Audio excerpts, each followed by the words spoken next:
toasted vanilla oat shaken espresso. That's perfect.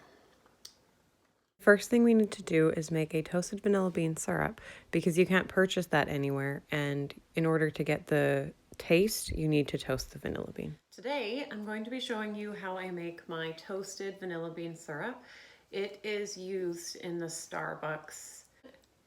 So it's used in the Starbucks toasted vanilla oat shaken espresso. So what we're going to do is we're going to toast this to get the flavor out of it.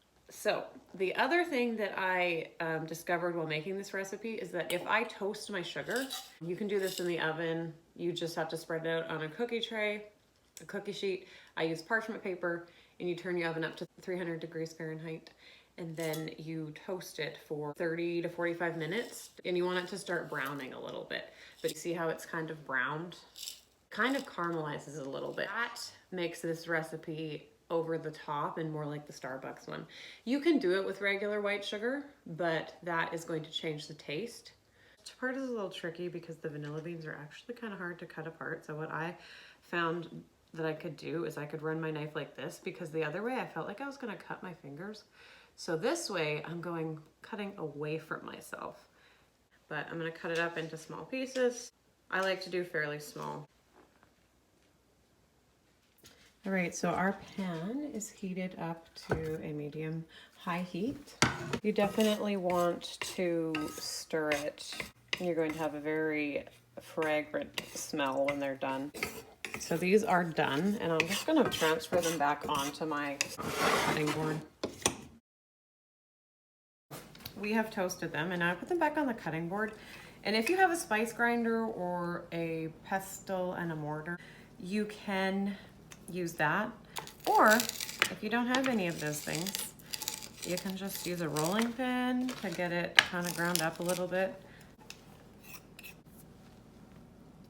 Okay, so now we are ready to make our syrup, and we're going to add half a cup of toasted white sugar.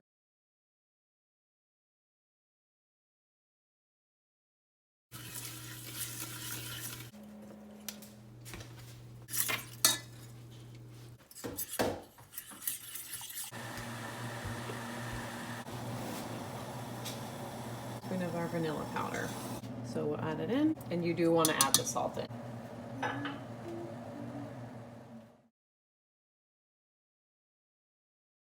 So the first thing we're going to do is we're going to add about 3 tablespoons. And I strain it but you just got to be careful with something that's glass. My shaker cup is nice because it's not glass. I do about 10 ice cubes. You know, if you're measuring, it's probably about 2 cups. Basically, espresso in there. I put my shaker lid on and shake it. And if you see all that beautiful foam. Watch.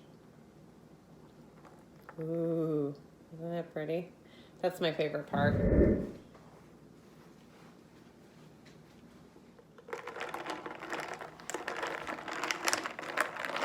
I like to stir it up so that everything mixes in, because as you can see, they form 2 separate layers. And then you have an amazing drink.